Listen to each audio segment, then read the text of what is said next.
مولا من كنت مولا فهذا علی مولا.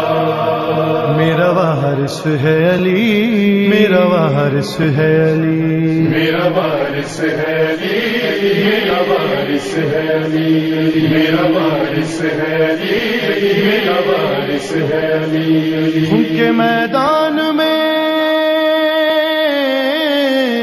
ان کے میدان میں اعلان یہ کرتے تھے نبی. میرا وارث ہے علی. اعوذ باللہ من الشیطان الرجیم. بسم اللہ الرحمن الرحیم. للہ الحمد وعلیہ توکلت وإلیہ انیب وصلی اللہ علی رسولہ الکریم وعلی آلہ الطیبین الطاہرین. بادب و سرنگوں لفظوں کی حمد، بالیدہ اور بانگ پن، سراپا بانگ پن سخن کی حمد. حمد جو خلوص کے قطروں سے دھلی ہوئی ہے، وہ حمد جو عطر الفت سے آراستہ ہے، وہ حمد جو بڑی عزت مآب اور بڑی محترم ہے. ان حرفوں کو جوڑ کے حمد پیش کرتا ہوں بصد احساس درماندگی و عاجزی ذات کبریا کی بارگاہ عظمت پناہ میں، ذات ذوالجلال، ذات حی قیوم کی بارگاہ میں. اسے جو مدبر الامور ہے، جو حکیم و لطیف ہے، جو اپنے بندوں کو اپنی حکمتوں کے دقیق قوانین سے تراشتا ہے اور پھر ہر شے کو، کائنات کی ہر اکائی کو اس کی حیات کے ساتھ سازگار ہدایت تکوینیہ سے آراستہ کرتا ہے، اور پھر وہ اپنی مخلوقات میں سے ایک مخلوق کو عجوبہ قرار دیتا ہے. وہ عجوبہ تخلیق، وہ شاہکار مخلوقات انسان ہے. اس انسان کو خرد کے گوہر نایاب سے آراستہ کرتا ہے تو ساتھ ساتھ استاد و کتاب کے تشریعی اور قانونی نظام کو بھی وضع فرماتا ہے، اور پھر انہیں ان کی اطاعت کا حکم صادر فرماتا ہے. یہ سلسلہ آدم علیہ السلام سے سفر کرتا ہوا منزل بمنزل، گاہ بگاہ، یہاں تک کہ منزل منت تک پہنچتا ہے، جسے قرآن نے تعبیر فرمایا من اللہ علیکم اذ بعث فیکم رسولا. خدا نے تم پہ منت و احسان کیا کہ تم میں رسول کو مبعوث فرمایا. بعثت رسالت کے بعد پتھروں کی بارش میں، لہو لہان بدن میں، ابتر کے تانوں سے لے کر اذن کے تانوں تک، اسی طرح شاعر و مجنون کی گستاخیوں تک، یہ تلخیوں و مشکلات کا کٹھن سفر طے کرتے ہوئے رسالت اپنے نتیجہ خیز مرحلے پہ پہنچتی ہے. اور اب اہل کفر اس بات کو سوچ کے بڑے پرسکون ہوتے ہیں، مصطفیٰ اتنی محنت کر کے اس اسلام کو آوارہ چھوڑ کے جا رہا ہے. یہیں سے خدا کی حکمت کا دوسرا دور شروع ہوتا ہے اور انسان کی ہدایت کا آخری مرحلہ پائے تکمیل تک پہنچتا ہے. تمام احکامات، تمام شریعت کے قوانین کی ارسال و ابلاغ کے بعد اب حکم صادر ہوتا ہے فَإِذَا فَرَغْتَ فَانْصَبْ وَإِلَىٰ رَبِّكَ فَارْغَب. اب جب آپ فارغ ہو جائیں تمام امور سے تو کسی کو کسی منصب پہ فائز کر کے اپنے رب کی طرف لوٹ آئیے. یہ خطاب نہایت سنگین اور بار گراں کی طرح دوش مصطفیٰ پہ آتا ہے. امام صادق صلوات اللہ سے پوچھا جائے کہ اس سے مراد کیا ہے فَإِذَا فَرَغْتَ فَانْصَبْ؟ آپ نے ارشاد فرمایا فَإِذَا فَرَغْتَ مِنْ إِكْمَالِ الشَّرِيعَةِ فَانْصَبْ لَهُمْ عَلِيًّا إِمَامًا. اے رسول، جب آپ بار گراں شریعت کو القاء اور ارسال و تبلیغ کرنے کے بعد حد فراغت تک پہنچیں تو پھر ان لوگوں کے لیے اس سامان ہدایت کی حفاظت کے لیے امیر المؤمنین علی بن ابی طالب کو منصب ولایت پہ برملا لوگوں کے سامنے اعلان فرما دیجیے، اور پھر اس کے بعد اپنے رب کی طرف لوٹ آئے.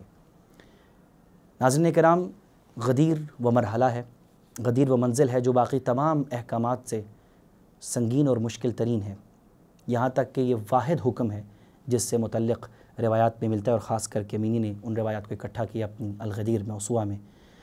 اس میں فرماتے ہیں کہ جب نبی کریم صلی اللہ علیہ وآلہ وسلم نے خطبہ حجۃ الوداع کے ان پرمعانی اور پرمغز مطالب کو پیش کیا، جس کے بعد امت مسلمہ کے لیے ایک کانسٹیٹیوشن اور ایک منشور حیات اور ایک دستور زندگی کے طور پہ اسے مانا جاتا ہے، جس میں نسل و زبان کی اور بہت ساری سطحوں پر نبی کریم نے وضاحت فرمائی اسلام کے قوانین اور اقدار کی. اس کے بعد نبی کریم کے پاس جبرائیل کو بھیجا جاتا ہے کہ یاد دہانی کرائیے کہ غدیر پہ ایک اہم کام ابھی باقی ہے.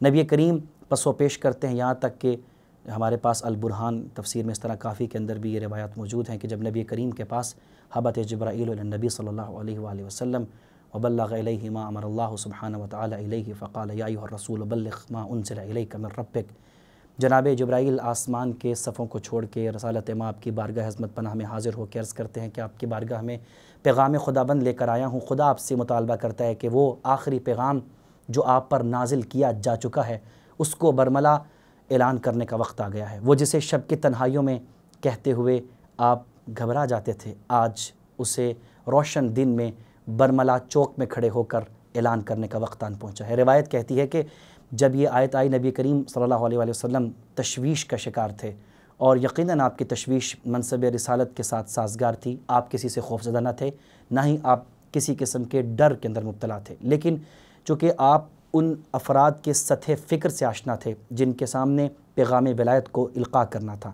نبی کریم نے پس و پیش کی، جبرائیل دوبارہ نازل ہوئے، پھر پس و پیش کی، پھر دوبارہ نازل ہوئے۔ روایت میں لفظ استثقلا، نبی کریم صلی اللہ علیہ وآلہ وسلم نے تھوڑا سا گراں لہجے میں فرمایا کہ مشکل ہے یہ امر۔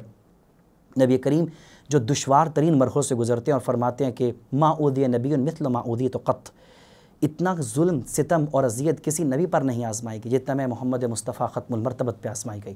اس کے باوجود بھی نہ جانے وہ کون سا خطرہ اور خوف ہے جو لاحق ہے رسالت مآب صلی اللہ علیہ وآلہ وسلم کو۔ آپ کی نگاہ مدبر کس کو دیکھ رہی ہے؟ جس خوف کی وجہ سے آپ بار بار اس خدا کے حکم میں پس و پیش فرما رہے ہیں، یہاں تک کہ لہجے میں تھوڑی برہمی آئی اور آواز قدرت یہاں تک پہنچی، اور پھر آیت پوری مکمل ہوتی ہے۔ یا ایھا الرسول بلغ ما انزل الیک من ربک فإن لم تفعل فما بلغت رسالتہ واللہ یعصمک من الناس۔ اے رسالت مآب، اگر آپ نے یہ پیغام نہ پہنچایا تو آپ نے رسالت کا کوئی کام انجام نہ دیا۔ رہی بات یہ کہ آپ جو خوف زدہ ہیں تو واللہ یعصمک من الناس، خدا آپ کو لوگوں سے بچا لے گا۔ یہاں پہ سوال پیدا ہوتا ہے، آخر غدیر کے پیغام میں ایسی کیا مشکل تھی؟ باقی کون سے ستم رہ گیا تھا جو ابھی نبی کریم کے بدن اور روح پہ آزمایا نہ گیا ہو؟